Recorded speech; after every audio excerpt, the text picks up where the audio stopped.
Well, hey, my name is Chris. This is the Long Box Punk interview number 7, which I can't believe number 7 is already here. And I'm hanging out with Andrew. Andrew, man, thanks for coming on and joining me. You got that firsty lasty with Andrew Thomas. Yeah, thanks a lot. Full disclosure, Thomas is actually my middle name.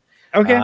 And it's catchier in this space than my actual last name. So Sure. I'm like, I'm just gonna run with it, and Yep. that way I can have that. I can pretend I have like an alter ego. You know what I mean? Yep. Perfect. Yeah. So Andrew, tell me about yourself. We're here to eventually get to your series Auric. But before we get there, just tell me who you are, why you are, how did you end up in comics? Yeah, so I'm a Canadian artist and letterer. I'm just out. Basically, I'm just about an hour outside of Toronto. Okay. I've been doing comics for what has going on about 11 years now. But it wasn't always something I wanted to do. Growing up, I wanted to be an animator. I wanted to work for Disney. I wanted that whole shebang. Yep. And then after high school, I took a couple of years off to do to work. I mean, I got married pretty young, and then I had a kid pretty young, and then I went to school for game design. Just like it almost like my interests kind of like weaved a little bit to it. It kept going in and out of different things. But by the time I got out of college, I wanted to go back into traditional illustration.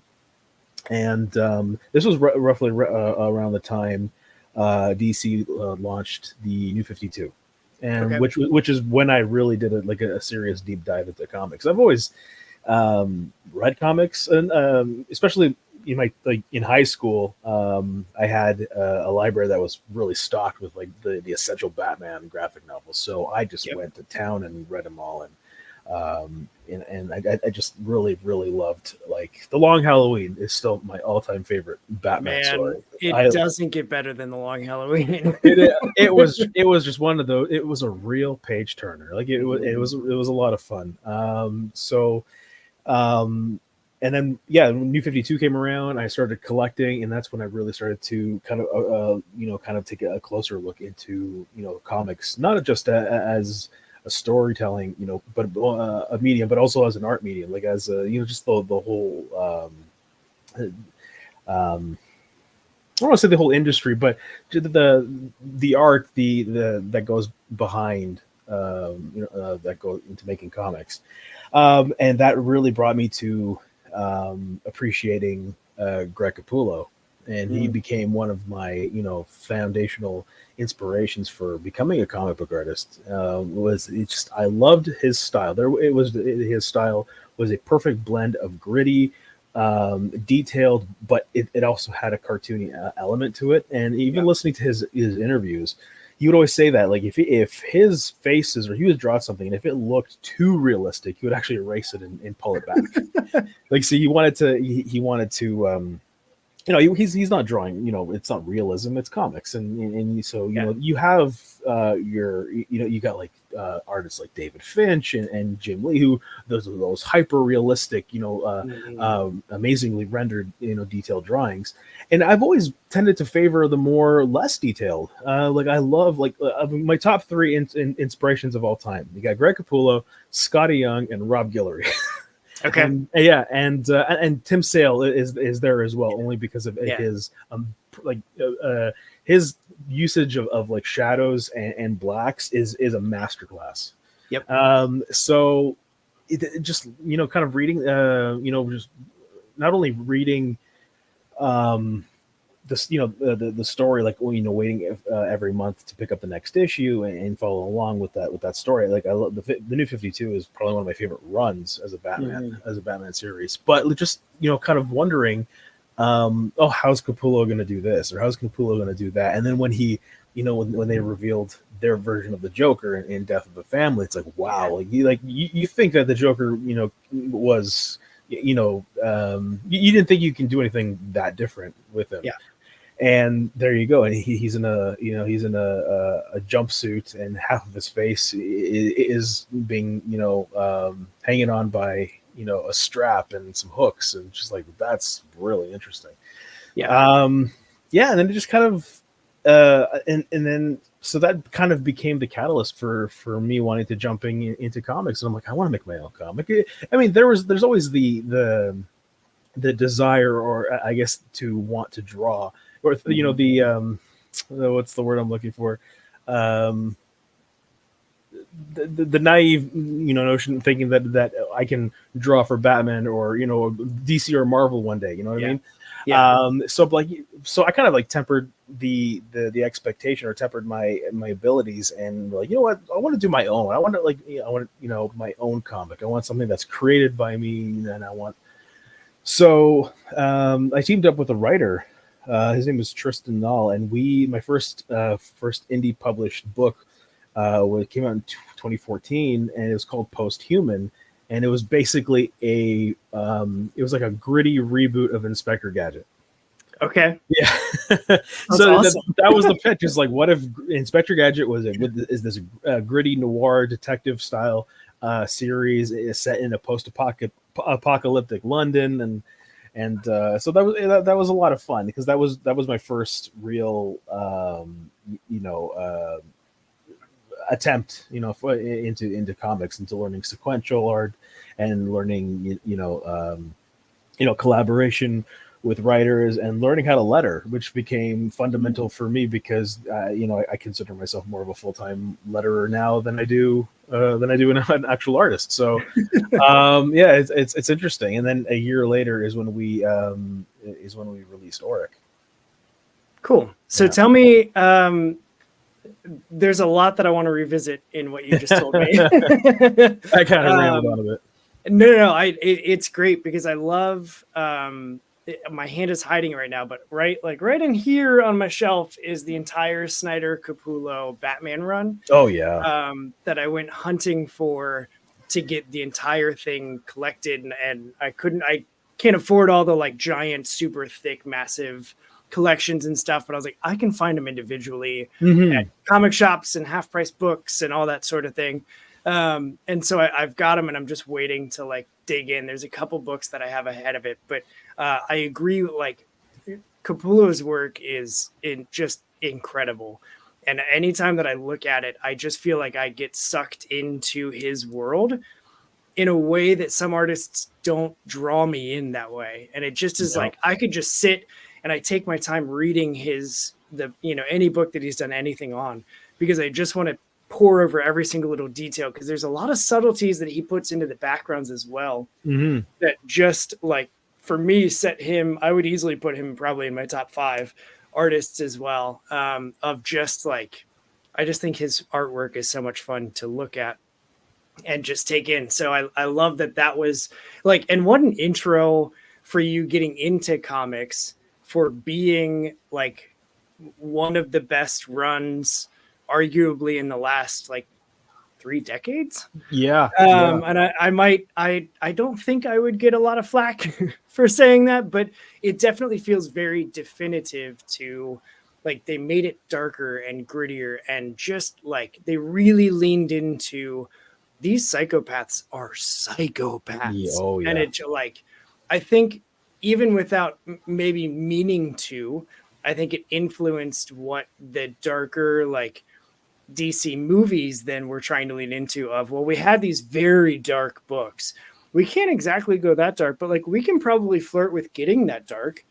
And so I feel like even without a direct correlation of, hey, we're adapting, the Snyder Capullo Batman, I do feel like there were things that they took from that to influence their approach to making those movies. And I have Death in the Family like right here on this shelf that's right next to me too. And I almost put it out, and I'm like, I don't know where it is, but it's right there somewhere. It's funny. I have, I'm looking at, I have pretty much within reach. I do have like the long boxes and stuff, but oh wait, hang on a second. No, I put it somewhere else. But I did at one point, within reach, I had a bunch. Like at one point, I got a lot of comics signed by Snyder and Capullo. Like I have a ton of signed books, not graded, but it's just like Sure. I brought a stack to the Fan Expo in Toronto the Okay. first year, and I think me and my buddy went. We waited 4 hours just to meet him, and this was even the time before I started doing conventions. And so we get to the front of the line. The handler's like, "Oh, there's a 6-book limit," and I have like 10. And my buddy, and it's so funny enough, my buddy brought only 1 or 2, so he's like, just give me what you have left, and then so I give him the comics. He gets those signed in them.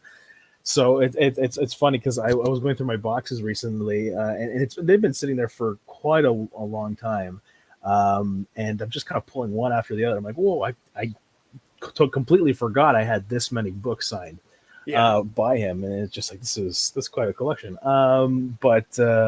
He's just one of those guys, and amazing to boot. Like he's so nice, and like meeting him a couple times. He's a true genuine article, That's cool.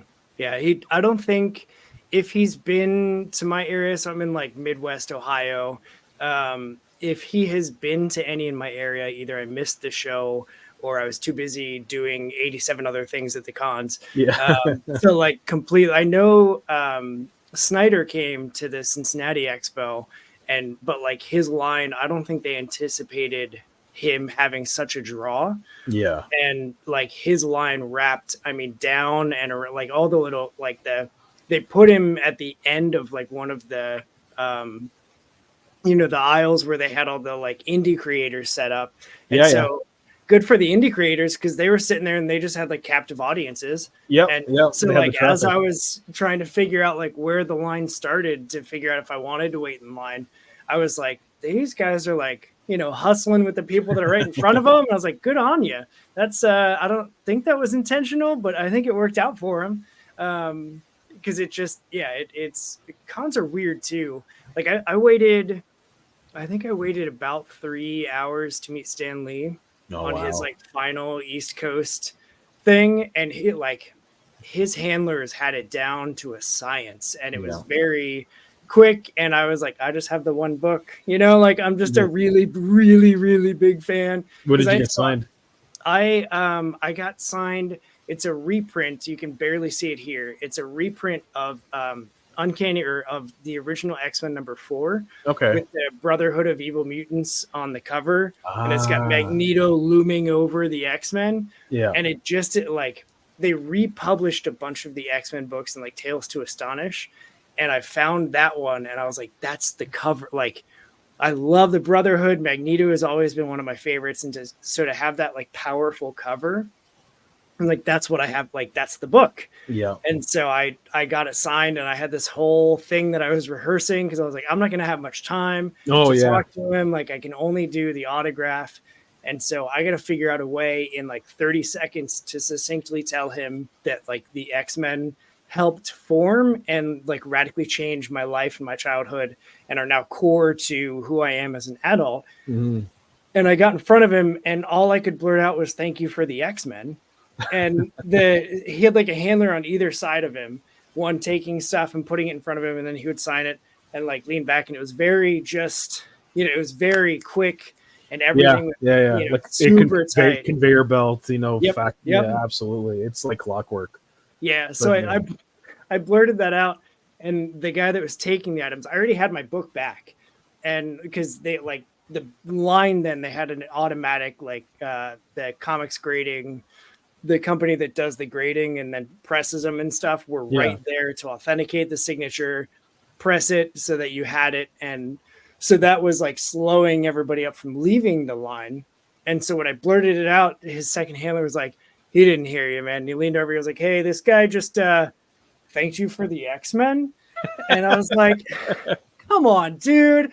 And so Stan like looks up, puts the pen down. He was like, well, I wrote him just for you. And I was like, you did? And I just like, and he just kind of chuckled, picked up his pen and went right. And I was just like, I'm taking that to my grave. And I walked out of line. I walked right by my wife and she was like, where are you going? What are you doing? And I was just in a daze. Yeah. And I I'm taking it to my Oh grave. my He made god. them just for me. What a story, man! That's amazing. Yeah, those little moments, and he's talking directly at you, and the thing is, he genuinely means it too. Oh He yeah. absolutely does mean it, and oh man, he was what a treat. Oh my goodness. Right, right. So I going back to the when you were talking about the artist being not too real, and I feel like Capullo was of the age, and I don't know if it was like mid to late 90s. I'm sure somebody could correct me on that, but I don't know.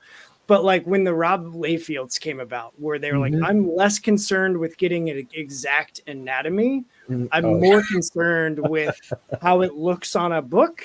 yeah, And I feel like even though they're like, and I no one can talk about Layfield without it being this huge thing. I don't know why he's so like extreme one or the other, but I like a lot of Rob Layfield's stuff, hmm, even though he gave us the giant chest Captain America, which is still ridiculous. But like at the same time, that was kind of that entire era of comics. Like all of the it, artists were doing that style of artwork. yeah. And so like I feel like if I had half of wit of how to do any sort of artwork myself, I'd probably be in that same realm, except I'd Yeah. focus on feet. I would learn how to do feet. Yeah, it almost kind of became like that hyper realism, or no, not realism, but the hyper like rendered, detailed artwork and like of the '90s almost became like a trope in itself. Yeah. Like that was the look of '90s comics era, right? So like between you had your Jim Lee and Rob Liefeld and Eric Larson, it's like they had their thing. They had their own unique style and stuff like, but they had that '90s vibe to it with all with the detail to it. But yeah, but like when then Capullo just kind of and then he just does his own thing, and it's still got that that vibe. Like I don't know the right words really to describe it. Only just that it's instantly recognizable as Capullo's work. Like you know it when you see it, Yep. right? Yeah. So I don't know where I was going with that, but here we are. Here we are. It's all right. We can transition. So easy for me to say. So let's talk about Auric. Tell me how that series came about. Is the writer on that is Davis? Hmm. Had you worked with him before? No, so the history of Auric is honestly just as interesting as the character itself. Okay. And so that Davis he lives in a smaller town up north called Timmins, where Shania Twain is from. And I can only why am I only fixated on Shania Twain right now? Do you feel like a woman tonight, Andrew? Oh man, I don't know. It's been a day, man. I could use a nice Cosmo and a hot bath. I won't lie. Um, but yeah, so he's from Timmins, and when I met him, he was the coordinator, or he was the artist alley coordinator for the Comic-Con that they were running up there. And he reached out to me through Facebook, and he's like, "Hey, I've been following your stuff for a while now, and just want to introduce myself. I'm Davis, and we're running up a show up here, and we want to see if you want to come up." And so for context, it's about an 8-hour drive for me to get up there. I'm like, yeah, that'd be pretty cool. And this was roughly I was starting to do. I was maybe a couple of years into doing cons already. And I'm like, yeah, I want to start getting around and start visiting places. I love travel. I used to travel a lot when I was a kid. I used to go to Portugal every year because I have family back there. So that was kind of ingrained in me. So I'm like, I kind of miss that aspect. I'm like, yeah, I want to travel and go on a nice road trip and stuff. So so we were we're planning to go for it, and I kind of brought up this idea to him. I'm like, hey, I would love to do something unique for the show. I want to do something like an exclusive. I want to do exclusive print, this and that. Or what if we and like what if we do like a timid superhero or something like that. We can, kind of, we'll do a little, a print of, we'll come up with a character. And Davis, he tells me, he's like, well, actually, the convention already has a mascot, and this mascot was drawn by another a local artist here named Mike Ruth, and he's a fantastic guy. And so he came up with this poster, and it's this lion-headed archer that looked more like with like Nordic with vibes. So it's almost like a lion-headed archer Viking, to give you context. Yeah, love that. And he's like, oh, this is the character we have. I'm like, that's really cool. And I'm like, does he have a name? It's like, yeah, his name is Auric, and the name was provided by the owner of the comic shop in town, Jump City. They held a contest the year prior to name this character, and Auric became the name. So I'm like, that's really cool. So I'm like, okay, let's do that. Let's do a poster. Let me draw my own take on Auric, and then I just kind of thought of something. I'm like, well, why don't we just take it a step further? Why don't we do like a short story? Like do a mini comic. And he's like, okay, that's pretty cool. Like, do you want to write it? Or I'm like, to be honest, I'm not really much of a writer. And so Davis says, I've dabbled in writing myself. He wrote a series called E.H. Joe's. So basically, it was like a Canadian spin-off of G.I. Joe's. Okay. But it's a little more adult themed and all that stuff. So he sent me his stuff, and I'm like, wow, this is really funny. Like, this is really funny. I can get behind this. And I'm like, yeah. He's like, I'm also like, yeah, you want to do this together? You want to write it and I'll draw it, and we'll get some, maybe we'll reach out to some local retailers up in Timmins to sponsor the book, and we'll do like a small modest print run. And yeah, so he was totally down for it. And he came back with first we got the blessing from, not only did we get the blessing from Mike Ruth, but from the show itself. So the convention, and they were everyone was on board. Like, yeah, do it. Let's do it, and and we'll promote the heck out of it. So okay, and so Davis comes back with a nice 10-page treatment. They did a short story that kind of touched on his return to town, and it gives you a little insight into his origin, like how he gets his powers and stuff like that. And so I draw it, and I draw it, and I color it, and I letter it, and we get a couple sponsors in the book to help us print. We did 200 copies, and then Davis, he messaged me. He's like, dude, I'm getting, we were already posted like on social media. It's like, oh, we're introducing Auric of the Great White North, a new, mini series. Initially, it was built as an annual book. So it's like every year at the Northern Ontario Expo, as it was called at the time. Now it's called Timmins Con. So you're going to get a brand new Auric story. And then so Davis comes back, and he's like, dude, I'm getting requests from like CTV News and CBC Radio, to do interviews and stuff like that. Like, they want to talk about this book. I'm like, are you kidding me? Yeah. So he does. And he gets interviewed from CTV News about the book. And then we were both on CBC Radio talking about it. And a couple of the papers up in Timmins picked it up. So there was a lot of press behind it, and there was a lot of buzz, which was great. So we only printed 200 copies, and that by the time that weekend comes and goes, we pretty much sold out.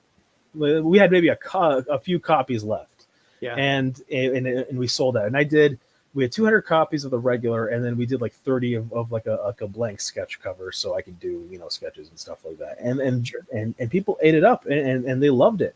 And we were really blown away by how well that went. That Davis and I, we sat down after the fact, and we're like, I don't think we should do this as an annual. I think this needs to be a regular series. We need to put out books when we can. Obviously, a monthly schedule would be a fool's errand, but especially for indie creators. But he's like, I totally agree. So we went from that. So that book ended up becoming issue 0. So originally it was called mini issue 1, And then when we decided to do a regular series, it was retconned into becoming issue 0. And then we met. So Davis was like, I got someone else I want to bring on board that can help and to be our colorist and our backup artist when we need it. And he introduces me to Sharon Gauthier, and who he worked on E.H. Joe's, and she became she became our colorist, and she joined the team, and she's become what we call her the Swiss Army knife of comics, because she absolutely is amazing at changing up styles. So fantastic, absolutely fantastic. And then a couple of years later, one of he started out as a fan, Josh Rose, ended up becoming editor and another writer for us too. So we're basically we're a quartet now. So yeah, That's so awesome. we're 4 people. Yeah, and so it's been looking back on it, it's been a journey, because like every issue that we put out, it only just kind of further solidifies my love for not only the character, but for indie comics and just the medium itself, and how important it is to that, to the importance of expressing oneself, through this medium, and just going to make a thing, as one of my favorite people and spiritual mentor, Kevin Smith, would say, he says, your voice is your currency, right? So so you just spend it wisely. And that's what we do, and we're coming up on 10 years next year of Auric, and we've published a nice handful of issues. Granted, again, indie comic schedule is not the most ideal in comics, but especially when I had a career taking off, doing comic book lettering, so it was getting tougher and tougher to commit to drawing, but that's why. That's why we're talking today. It's because we're finally, we can finally see the light at the end of the tunnel for this particular story arc. And yeah, I don't know. I don't know what else. Yeah, sometimes I can't help but sit and think about, holy crap, all the things that happened in that time span, and then thinking, wait, it's been 10 years already. It's bizarre. It boggles the mind. The serendipity moments of hey, I just want to do a thing for the con, turning into now 10 years later, you're coming up on you're running the campaign for issue number 6, the double-sized final issue of this first arc of Auric of the Great White North. What can, for readers that don't know, or might be just now discovering the character, like I did, what would be your sales pitch to them of, hey, here's why you should jump onto this series? So the elevator pitch that I've started using at cons, I've tried a few different things, but the one that kind of gets people to giggle a little bit more is I said, Auric is basically what if He-Man turned into a Thundercat, and the series takes place after he's retired, and so it's got an Old Man Logan vibe to it. And then you mix that all together in a blender, and then out, put him in Northern Ontario where he fights monsters, and that's Auric. But so people get a chuckle out of that, and then they kind of look at the covers, and they're like, oh, I can see the influences. But Auric is the series is about Auric, and he's the first. He's the first. I would say the first Northern Ontario superhero of his kind, and the series picks up about a decade after he had retired from this century-long war of fighting monsters, where when he discovers that they start coming back. So it is really a character study about him coming to grips with the fact that he's not the hero that he once was. And it is it's very there's a lot Davis writes him wonderfully. There's a lot of lighthearted moments, and it doesn't take itself overly too seriously, but it has a lot of heart. And that's where I have to give major props to Davis, just because writing a character like that, it's something that I can't comprehend, because I'm no writer, and that part boggles the mind. And I'm sure he would say the complete opposite. It's like I can't imagine myself drawing Auric or drawing these pages the way you do and stuff. So it's every part of the team complements each other so well, and we fit. So you really couldn't ask for a better team. And then along the way he has a team called Legion 99, and it is made up of other members with different abilities and skill sets. And yes, and there's a mystery. It's basically like something's happened. The monsters are coming back. Someone's pulling the strings. What's going on? And does he have the ability to to be the hero that he once was? So I was curious as I was reading, with Legion 99, are there going to be, or is there like potential groundwork now laid that you can then spin off with some of those characters into their own stories? Well, we did a one shot called Norland, Sorceress of Light, and basically that way it was a short story that was also it became an annual for the Timmins Con, I think for 2018 or 17. I think it's 2018. And that was more of a character.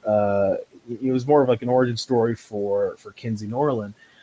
She has a mystery of her own. She has a tragic backstory, and she met up with Auric, and Auric's been like a mentor to her to help to help guide her. And I think she's only 16 or 17, I believe.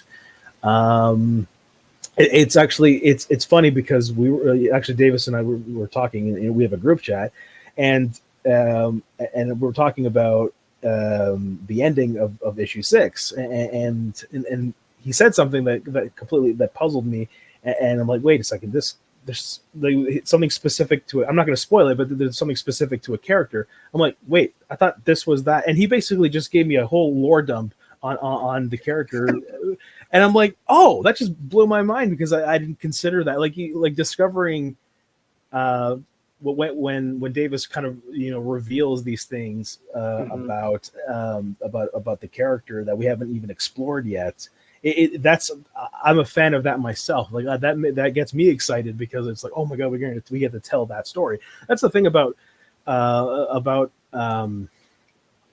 what we did with Auric and having him picked up after he's retired, is that there's so many places we can go to tell these stories. Like we have another one shot series called A God in Plastic, and that takes place during World War II, and where Auric was active, and he's recruited by the Canadian government to help fight the Nazis who are trying to use black magic to win the war. So there's it's I don't want to say ambiguous, but like it's a rich tapestry of storytelling that we can go into. And then we actually I can go on forever, and then go even like about a month ago, we came up with an idea for another story that we really want to tell, that's like super interesting, and that's not necessarily connected to the main story. It's just like it became like, it's like that Always Sunny in Philadelphia meme with Charlie just the webs and the conspiracy board. You get it right. Yeah, like that's exactly how it feels. That's awesome. But yeah, that's what makes this series so unique. It's not linear. It's not you pick up and go, like basically we give you exactly what you need to know in the context of it, but like there's so much to be discovered. It's and I commend cool. Davis for going the route that he did, and I'm just really along for the ride and just drawing but but it really is a collaborative effort. Like we do work a lot together, and we come up with all these ideas together, and it's like, oh, what if we do this, and what if we do that, and I'm like, oh, I had this amazing idea, let's do this, and here we run with it, and yeah, I can't sing their praises enough, and I probably will do it, a few more times during this conversation. Perfect. But yeah, absolutely. That's great. I'm curious to know. I definitely don't let me forget. I want to talk to you about lettering. Yeah. Because I just don't understand a lot of lettering stuff and how that happens. And I understand the impact of it. But before we get there, I'm curious with Auric specifically. Like I know, and I've listened to plenty of interviews with artists and with writers to know that every artist has their preferences and every writer writes differently. What's the relationship like with you and Davis with with issue 6, just throwing out the issue here, that's currently on Kickstarter? How when he wrote that, like, how did that come? Does he write a full script with descriptions and stuff and then give it to you, and then you're like, cool, I know what's going on, here's this stuff? Like, what is that? Is it more loose of just like, we need to have some stuff here? The way it's been, so he doesn't drop it all at once. It's like he'll kind of reveal every time he writes a page, he'll drop it in the group chat, and he're like, this is what I have for page, for whatever page it is, and it's like first he has like the general idea of, so he kind of breaks down the scene, and then he'll kind of go in and do the dialogue, and it's like, what are the talking points, what are the important things happening in the scene, and then he'll go in and then write it as an actual script with the scene directions and whatnot. But he would also, and we love him for this, but he also does his own thumbnails, and they're very crudely drawn thumbnails, but it basically, he blocks it out himself. It was like, this is kind of how I envisioned the page and all that, and then he'll turn it over to us, and he's like, obviously it's just a doodle on a scrap of paper, like, it's obviously not, you want to do something else, you run with it. But I do, for the most part, kind of take his vision into consideration when I do end up blocking it, or roughing it out myself. And so we always tease him that it's like, oh, dude, like, and he's actually practicing. He's been doing a lot of drawing himself.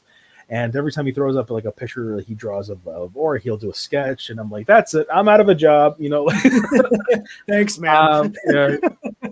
But we tease, and like, it really has become kind of fundamental, in the collaboration effort, because I love to see what he puts on paper, and I want to see his vision too, and ultimately I just want to kind of realize his vision, even though and he'd argue and say, no, it's not my vision, it's our vision, dude, like, come on. And yes, it is. He would be right. But and then everyone's putting their best foot forward, and then he's like, if you see anything that you want to do differently, or if you have any ideas, and that's happened many times where it's like, I think this would work better if we do this, or I want to throw this something in there, which I think would work. And he's like, yeah, absolutely, unless unless it's crucial that something has to be included or has to be omitted, like it's like, is, oh, this, you can't put that there because that's going to be another page, or vice versa. So yeah, absolutely. Has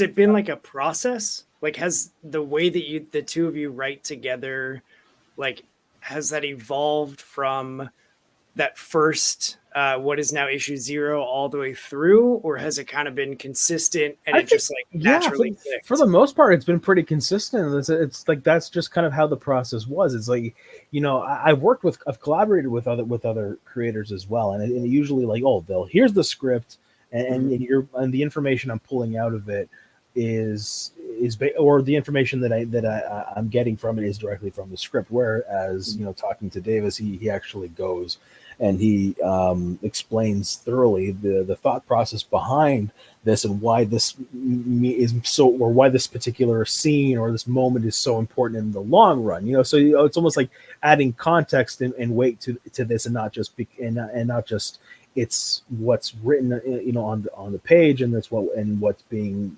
what's being drawn, or what's being shown to the reader. It's like, no, this is going to pay off in the long run, or this is this is going to make sense, adding some little breadcrumbs and stuff. So yeah, absolutely. Like that's always been consistent. Like and that's why, and I appreciate the deep dive.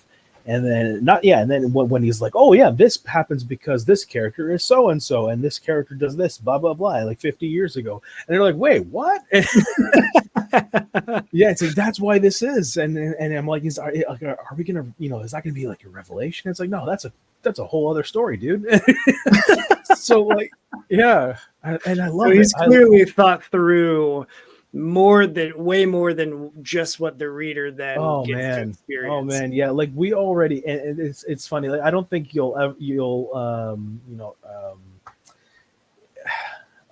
I can't think of another time that this has happened, but back in 2017, the annual issue. So for reference, we had the regular series going on, but we also did have the annual issue every year so we still did maintain that tradition. Okay. So whether it was like a short story, like a short story featuring a different character like Norlin, and then in 2017 we actually jumped ahead past the current storyline, and we were like, oh, here's the first 6 issues of issue 7. And we haven't even put out issue 5 yet, or issue 4. And like, here's the first. And this basically, this is the setup for the next volume. It's just, here you go, 6 pages, next volume. This introduces the villain for that volume. And that's awesome. And you're like, yeah, and you're gonna sit on that for like how many years? And it's just a reason to keep coming back, right? Exactly. It's just like, oh, when's that gonna come? And yeah, so it's been a long time coming, and issue 5 we put out in 2018, and here we are, like what, 6 years later or something like that, and we're finally closing that chapter. Mind you, we did have a few projects in between, so that there wasn't just 6 years of nothing. Like we had A Long Winter, which is another fun project that was drawn. So Davis wrote it, and it was drawn by 8 different artists. And it's all black and white because it's set. It chronicles the first few weeks after Auric gets his power, so it takes place in the early 1900s, and it's completely silent, so there's no dialogue whatsoever. Yeah, awesome. It's like the Snake Eyes GI Joe issue, where it was all silent. So that was something he wanted to do. It was like an anthology, and he wants to continue it. So the first one was called A Long Winter, and I think we're going to do the next one, which is called Hope Springs Eternal, and it basically there is a story there, that actually follows not only the chronicle, it chronicles the first few weeks after getting his powers, but it also introduces such important characters to Auric, but it's silent, so. So it's the perfect, example of show don't tell, and that's why we have these artists that we got. They really brought their A game, because you read it and you know exactly what's going on, and so it's absolutely fantastic. That's cool. Yeah, absolutely. I love comics for that reason, because there's so many different ways that you can tell a story that you don't always have to have any dialogue at all.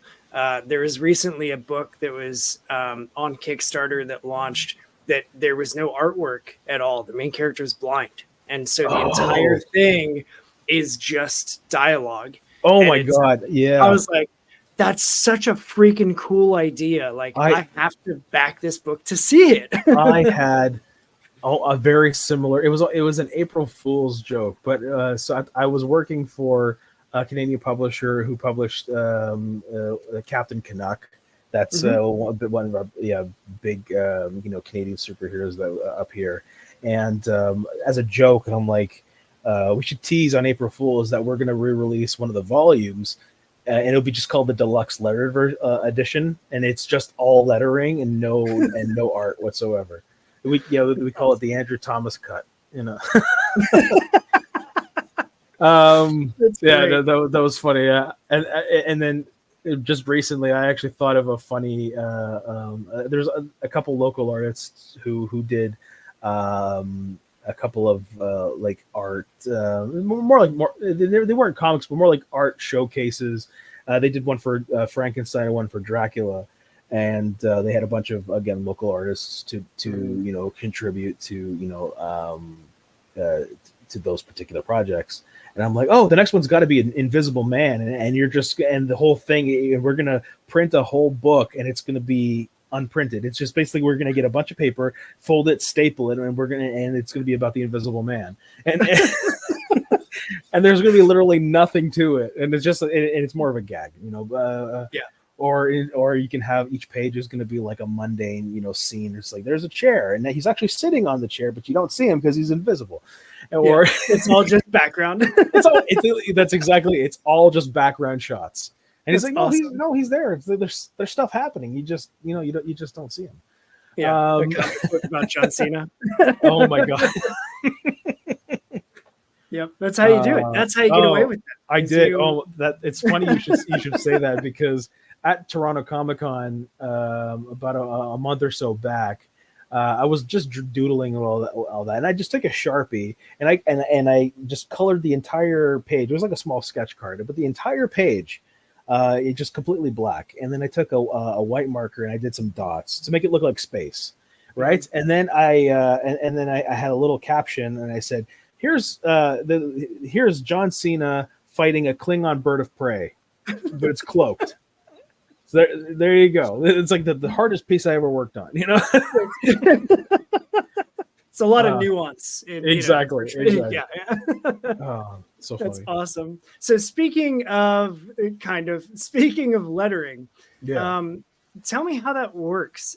Because I feel like I've got a buddy that does lettering and editing and stuff for a publisher here in the States.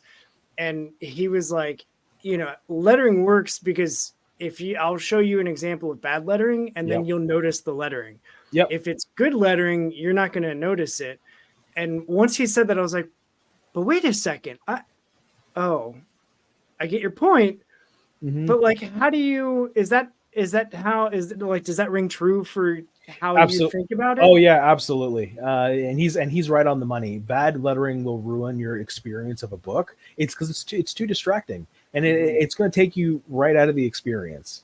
And so lettering, for the most part, is not what people think it is, and just copy and paste, text off the script, into a word art balloon. It's not.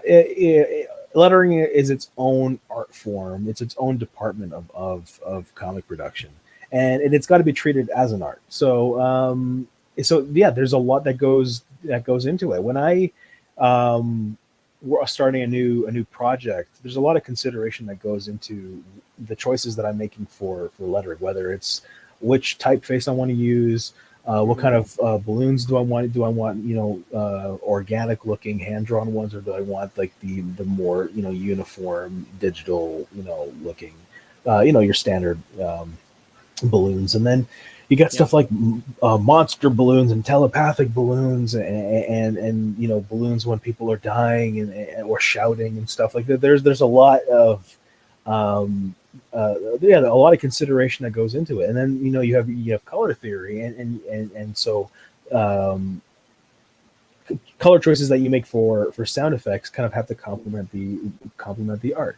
So in the case, I got the pleasure to work with Rob Guillory on his book Mosley that he wrote for Boom, and so there was the artist Sam Lotfi. He had a very unique, style.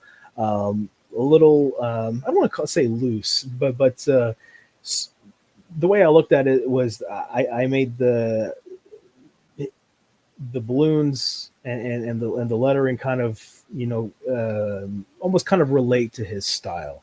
It was a Okay. little bit more loose, so then the balloons were a little bit more organic. I drew I did a series of hand drawn balloons and that I would use, and the stroke of the balloon would actually be like a hand drawn brush set that I picked up from Blambot, Nate Picos, who's pretty much one of the most prolific letterers of the current age, and yeah, so a lot goes into it, and that was even before Auric, and when I was doing Posthuman, that piece of advice that I got from a retailer when I was talking about the my desire to want to create comics. He's like, well, it's not just about having good art, because the art can be amazing, can be drawn by David Finch, can be drawn by Jim Lee. It can be the best thing you've ever drawn. But if the lettering, if you don't put the consideration into lettering, and if it looks like crap, then same thing. Then it's going to be noticeable, and it's going to take the reader out of the experience. To your friend's point, it should be invisible. Which ironically, your eye is fixated on the text in the balloon like 90% of the time. So, Right. Your eye, that's where your eye really, is for the most part, when you're reading a comic. But yeah, absolutely, that it's gotta blend in. It's gotta That's be like fascinating. it's gotta be a ninja. Yeah. So do you do you do now I'm gonna get attacked by a letter like the next comic I read that there's a sound effect. I'm gonna be like, I did ninja.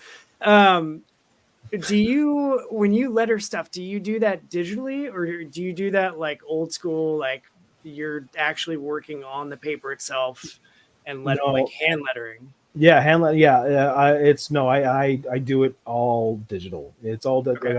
I use Adobe Illustrator for that, Okay. and I would say I would say that like maybe 95% of lettering done today in modern comics is digital. Yeah. There will be the rare less than 5% where it will be done by hand. Mhm. Um, which I have never I've never done, and I don't think I ever want to do, because my actual penmanship, my handwriting is actual crap. So which is fun. It's funny. However, I did want to, if I did convince myself that if I wanted to really take myself seriously as a letterer, I had to create my own typeface. I actually had to do my Mm. own. So I did. I spent like a few weeks to design a typeface using quite a bit of reference. Like there is a specific look to. There's a specific way that font in dialogue is designed, and how Yeah. it's done, right? So yeah, and I did, and I'm very happy with the result, and I used it on a number of projects, including Mosley, so that was my own typeface that I got to use, and I'm very proud of it. And That's cool. will I do it again? Maybe, but not anytime soon. That's fair. It works for me, and there are other people out there that do it better than I do. So um, so it works. It works for me for now. And yeah, it's been a journey, because it open, or it's a different way of thinking. It's a different way of looking at the art, and it just kind of like almost like it accesses a different part of your brain to think about calligraphy Yeah. and that stuff. So, but it's been super rewarding, and the number of doors that opened as a result of me wanting to pursue that. I'm like, well, this is, I'm looking at it, so, like take a step back and look at it. I'm like, well, this is interesting. Like, as a, because of lettering, I get calls for doing work with Archie, and then I got to do some Disney comics, and so it's like this path seems to be the one that's kind of calling to me, and seems to be Yeah. like the one that's leading me forward. And so I ride that wave, and yeah, no, I'm a loud and proud letterer, and yeah, I'm happy to be part of that niche group. because also I get to advocate for the art form itself, like I'm doing today, and Yeah. I get to talk about it, and the fact that I genuinely do love I do love it, and yeah, and then getting to talk to people at conventions, and and meeting other creators as a result, and kind of yeah, it's been surreal, and That's awesome. I'm eager to see what the next chapter has in store for me, right? Yeah. Yeah, that's super cool. Did you um did you know, like, when you kind of mentioned that this kind of, like, you fell into lettering more and more and more. How did you start lettering? Like, did you start with like a, I think this is copy paste, or because of like your animation background, did that play into like just having kind of a subconscious understanding of I think lettering? I could say that there was an element of that. Yeah, there was a lot of what I knew about or using like programs like Illustrator and Photoshop was from game design, because of the fundamental graphic design portion of it that they taught us. Yeah. And then, but when I wanted to work in or wanted to create my own comic, and then getting that advice from that retailer about lettering as a whole, so I started kind of learning about it. So I looked at resources like Comic Craft and Blambot, like I mentioned before, and Mhm. and just basically kind of learning the tips, or learning the tricks of the trade, and what the do's and don'ts, and then kind of applying that, because I wanted to my first indie comic, I wanted it to look good. Yep. Yes, the art was what I considered good at the time, um, but yeah, but the lettering, I also wanted I wanted to put the same amount of effort into the lettering that I did than I did the art. Um, so and then because of that, um, I did that, and then we worked on Auric, and then I get a message from someone who works at the time it was called Chapter House, and they're the publisher for Captain Canuck, and they're like, "Oh, hey, someone told me that you know how to letter comics, and like, or you letter, you do the lettering on Auric and stuff like that." I'm like, "Yeah, I do. Like, I do that." And he's like, "Oh, well, we need a letterer.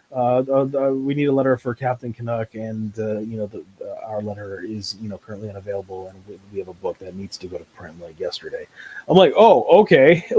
Got it. Got No it. pressure there. So here comes, and Captain Canuck was it was a big deal, especially like that Mhm. was a major, it was a major Canadian staple for us. So I wanted to work, on it. So I'm like, absolutely.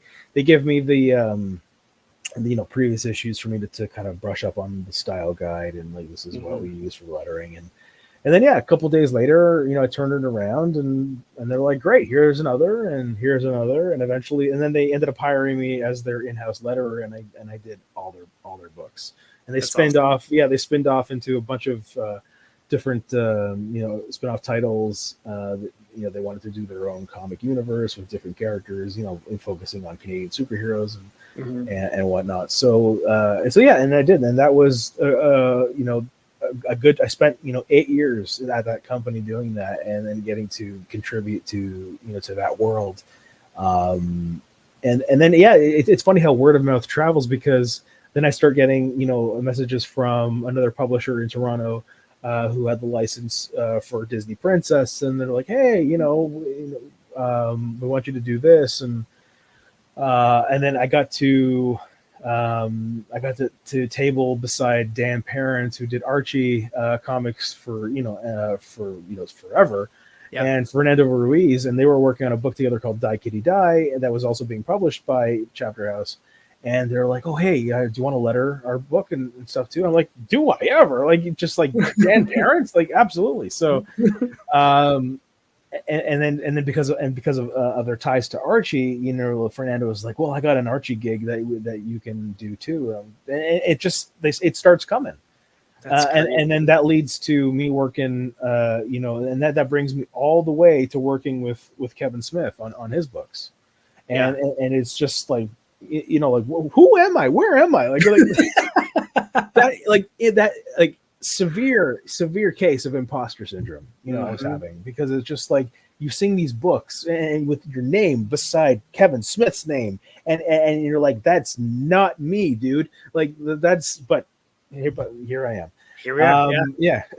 That's awesome. I love too that I love that there's still that excitement of like I because I feel like if we were in opposite roles and it was my name next to Kevin Smith, I feel like every day I would wake up with just a blown up section of the credits from that first book, like on my wall, just like, I can't believe I did that. Like, how do you go back to being just like regular Andrew after you've lettered with Kevin freaking Smith? Like, how does that happen? Thankfully, because I have 4 children, so as soon as I have a moment of like, oh my god, there's my name in lights, essentially, they're like, no, but you gotta change a dirty diaper, or you gotta go give them a bath, and you gotta go do the dad duties, and and stuff like that. And so that, I think that for the most part, that keeps me grounded, and I want to say humble too. Like I don't definitely don't go around, or I don't like it. I want to have my stuff, framed and put in my office as almost like a nice. It's almost like a trophy room, like these are the things I've done, and I don't. I have them, I have books that I have, in long boxes with other books, and they're just kind of tucked away for now. And they're like, hey, that's a thing, and so it's kind of humbling a little bit, because you get to, it's almost like going back to the saying that whole alter ego thing. It's like, yeah, I did that, and now that part of me, shuts off, and I'll go being just regular old Andrew, and it's just like, even to this day, it's still, I still have bits of that imposter syndrome, and I'm just like, yeah, big. It's like whoop-de-doo. It's like it's just me. Who am I? Almost thinking that it's kind of self-deprecating a little bit, but it's just almost like, yeah, but what did I really do? And it's just you just lettered the book, and then the other part of me is just like, really, you're gonna do that to yourself? It's like, no, that's an argument, or that you don't want to have, and it's just a hole you don't want to keep. It's a self-digging hole, and so it's like it's best not to think about it, and just kind of like just live each day, take one day at a time, put your best foot forward, and see how you can make a positive impact and positive change. That's great. To whoever, people around you, and something poetic and eloquent, and that's not again. I'm not a writer, so let's just pretend I said something nice. Absolutely. Yeah, that's a fascinating way to put that, Andrew. I love that you just said that. Yeah. Yes. I'm going to let that sit and marinate well after we have this interview, and I'll still be thinking about that. Yes, quite. Thank you so much for indubitably sharing those eloquent and loquacious words with us. I don't even know what that word means. I was like, I don't know the meaning of the word. I don't know what it means. I heard it in a movie once, and I was just like, that's a good word. Yes. So I'm stealing it. So you already teased that you guys have the beginnings of the next arc with issue 7. Do you already have your next arc kind of planned? Does Davis already have? It's been so it's funny. So Davis and Josh are now basically our partners together on that particular story. It really well, I mean, it's no spoilers. I mean, you can for those who have read it. So the next arc features a villain which we call basically Auric's evil doppelganger, and basically it's like, oh, let's do a dark Auric storyline, and we call him Halcyon.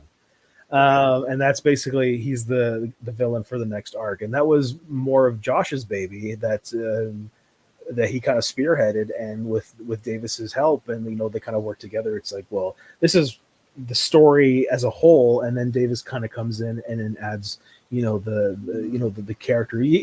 So I'm not he adds the heart. Not to say that Josh doesn't have heart in his story, Sure. which he absolutely does. But it's like, this is the story he wants to tell, and Davis kind of comes in and adds the secret ingredients, so to speak, that kind of makes what makes Auric Auric. Yeah. Cool. As So I'm curious, and because you're on the Long Box Punk, I got to note, like, if you, and I'm sure Davis has this all written down on his character sheets, but if you were to say, like, on his way to work, on his morning commute, what's Auric's soundtrack? Like, what is he listening to? Oh man, I'd like to think that Auric listens to a lot of classical music. Okay. He's a classical kind of guy. I mean, he was born in I think it was like 1896 or something like that. Mm-hmm. So like there's a lot of he's been through it all. Yeah. There is one mention that he loves Shania Twain, so he does listen to a lot of Shania Twain, being his hometown sweetheart, pretty much. Yeah. But I'd love to think that he's listening to to some classical music. When no one else is around. Who specifically? I don't know. I don't listen to classical music myself, but I can hear him, listening to like Mozart and just like Berlioz or something like that. But yeah, it's a. I can picture him that, and then he'll change it up and put on Shania Twain, when someone walks into the room. It's like, no, this is more whole time. Yeah, absolutely. This is what the kids listen to today, right? I'm only over 100 years old. Yeah, that's the perfect response for like a 100-plus-year-old superhero. Like, yeah, no, this is you kids, right? Am I right? So what about you? Like, when you're, I'm assuming with lettering, you're probably doing a lot of remote work, or do you like go into an office somewhere? No, I've been remote. Like I've been working from home for like a decade now. So that's everything is done from home. And yeah, I mean, there are times where I will listen to music, or I'll listen to a podcast, but honestly, for the most part, it really comes down to I have TV in the background, and it's either Family Guy or South Park that's on in the background, and only because it's familiar, but I don't have to pay attention to it too much. But in terms of music, man, shamefully I don't listen to a lot as I'd like to, but the one band that I will always stop and listen to and actually just kind of enjoy is Billy Talent. And they're from my neck of the woods too. They're from Mississauga, where I grew up as well. So it's just like they were the soundtrack of my high school years, and I've been following them ever since, and they've been a huge inspiration to me, because as I get older and wiser, I kind of start kind of going back and listen to the lyrics, and kind of I never as a kid I never really paid attention to lyrics. It was always just like, oh, this sounds catchy, but what does it really mean? And I never really analyzed it until way later, and it's just like, oh, okay, that's what that means. And just like that, when you really think about it, that's very well written. It's just like, and it's an awesome song, or this and that. So it's Billy Talent for me is the gift that keeps on giving, because always when there's something new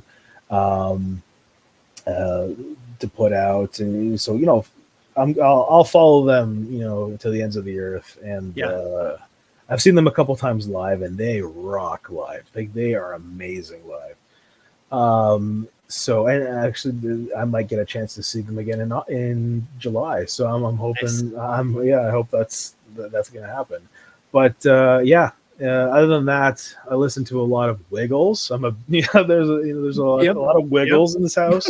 A lot of Danny Go. Hmm. Yeah, we're spinning a lot of those records lately. Oh yeah, So I those probably yeah. those bangers that just slap all day. I don't know. Yeah, I don't know what I mean. it's like, yeah, Dad, Taylor Swift. Like, what are you talking about? Like, you have not heard of fruit salad? Like, that's where it's at, man. Come on. Um, See, I was lucky enough. My daughter was a toddler when Yo Gabba Gabba was a thing oh yeah, on yeah, Nickelodeon, and like DJ Lance Rock, he spoiled me. And so I just had all of these great, and she loved it. And I was like, I like this just as much as you do. yeah, It yeah. was so good. I And then love, now yeah, she, yeah, and that's the beauty of it too. It's when you find those children entertainers that don't they don't pander to the kids, but they make it as enjoyable as you can. And then here you are in the background. You're out. You're starting to nod your head and you're rocking out to the songs too. And you're like, hang on a second, this is a bop. Like this is yeah, awesome. yeah, You this know? is well composed. I'm Yeah. surprised. So it comes on, everybody singing and dancing at the same time, and we're all just a bunch of kids in the living room. So it's a lot of fun. That's great. Yeah. That's good stuff. Well, let me do this with so with issue 6 being live on Kickstarter, which you should totally back. I'm going to make sure that I've got it linked in the show description. I'm going to blast it out everywhere. Where on social media do you exist? Where should people find you to keep up with you and all things Auric? Absolutely. If you're on Instagram or Threads, I am the Fat Man Who Letters, and that's my handle, and so you can follow me there.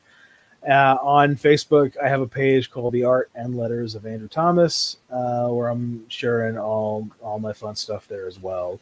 And if you want to follow, Auric also has a Facebook page as well, so you can follow Auric there on Facebook, as well as our main website, which is greatnorthcomics.com.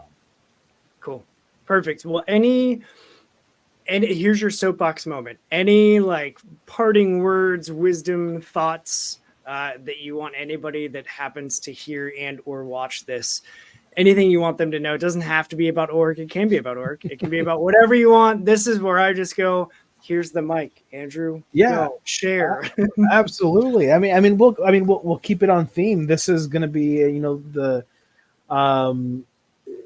this issue is the end as you know it, for Auric. There's a lot of surprises in store, and it's some of my best work so far. And Auric and I have kind of evolved together. We've grown together. Auric as a series has grown, because as I grow as a creator, as an artist, then it reflects in my work as well. We've always had those moments where you shudder to think about your past work, and like I can't bring myself to look at some of my older my older work, so much so to the point where I ended up redrawing the entire the entire first issue. So issue 0 that people can read now is actually the remastered version. So okay. So there's so that was fun. And a lot of people were like, why would you do that? Like, dude, it's a growth, it's a process. But I'm like, yeah, but it's not just about me. You also want to put the best version of your project out there. And I mean, this is dangerously close to like the Star Wars special editions and stuff like that, kind of relating to that. But it's like George Lucas wants the best version of it out there. Now it's not the same thing. It's just I want it to look how I want it to represent how I feel as a creator today. You know what I mean? And so I can't always go back every 5 years and redraw it. No, at some point you're just gonna have to let it be and just work on the next thing. Don't look back, look forward. Yep. And that's what we're doing. And issue 6 is it's been a long time coming, and I'm so glad that we're finally here. And the reward and the Kickstarter, it's got a lot of fun stuff. So we we pulled out all the stops for this one, and I'm glad we did. A lot of the Kickstarters that we ran in the past, where it was more of like a no frills type situation. It's just like here's some of this, some of that. But no, this is now we're going to appeal to more of a collector base, and it's like there's a lot of cool exclusive rewards that we're going to offer. People who want to back us, and if you haven't read Auric before in the past, there's an option to pick up all the back issues either physically or digitally. So you'll get caught up, and then you get issue 6, and boom, you have the whole arc, the whole story right there. So if you can support an indie creator, I encourage you to do it.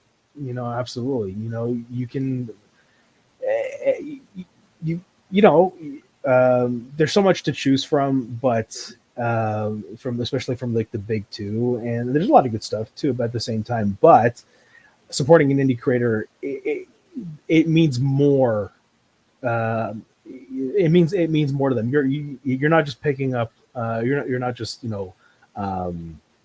supporting them financially, but you're also supporting their passion, and you're encouraging them to continue and stuff like that. So yeah, go out and find a local creator and just do it. Just support it. That's great. I love that. I just to reinforce that, not that it needs reinforcing, but there's a guest that's actually going to be coming on this show in August that I've been backing his books for, I think 2-3 years now. And he's coming up to the final issue in his series. And I reached out like, hey, I have this thing. Like, do you want to come on the show and talk about the final issue when you get ready to release it? And he was like, dude, I would love to. I actually just packed up your rewards for issue 4 today. And I was like, sweet, like, that's cool. And so it definitely is a very strong community once you let yourself kind of put down the defenses, because I feel like a lot of times there can be really toxic fandoms, and that just hasn't been my experience with like indie creators. And I've made a lot of really good friends going to expos and cons that I go, and now I get to just hang out with my friends at the convention, and they're selling stuff, and like nobody else knows who they are necessarily, but like I do. And so when I go, I get to, see them and high five them. And I'm like, hey, I'm going to, go get some food or whatever. Like, what do you need? I can bring it back to the booth, whatever. And it just like that support, and that, like, that's why I love comics, because it's just people being their truest, most authentic selves with each other. And there's not that like crummy, toxic garbage. And supporting indie creators is so easy to do. Yeah. It's so easy to do. I don't know why other people don't do it more. And if you can't do it with your dollars, then even a share, a like, that kind of stuff goes a long way. That engagement, people, a lot of, myself included, a little more than I'd like to admit, but like I really do. I love putting myself, kind of out there, and then engaging with people who engage with me, and then just kind of building, a community and a network, and then just like, oh, I love what you did, and I would love to see what comes next, and so absolutely, do what you can. Supporting a creator costs pretty much nothing. Yeah, it can be done for free, and it does mean a lot. So. I look forward to what you have coming for both Auric and just in that universe in general with Davis. Next time that you connect with him and the rest of the team, I love that the 4 of you have like an ongoing text thread that just continues, and you can talk about everything. I love that collaboration. It feels like it's something, at least in my brain, that seems really special to have. So like, stoked for you to have that, and also for the art and the books that are coming out of that collaboration that you guys have. So let them know that they've got a friend and a fan here, because I'm all in, man. Like thanks for sending over the preview issues. I loved what I read. I can't wait for a successful end to the Kickstarter for issue 6. And so that is going to do it for this interview. I appreciate you so much for coming on the show and spending some time with me as we just get to talk about comics and this medium that is just so freaking lovely. So, thank you so much for having me. And, I love, these chats. I live for these chats. Absolutely. Yep. Yep, I completely agree. So that's going to do it. I'm not going to do the Midwestern goodbye where it take forever to say goodbye. So he has been Andrew, will continue to be Andrew. I have been Chris, and I will continue to be Chris. Thanks for checking out another interview here on the Long Box Punk. And now we've talked enough. Now you need to go read some comics.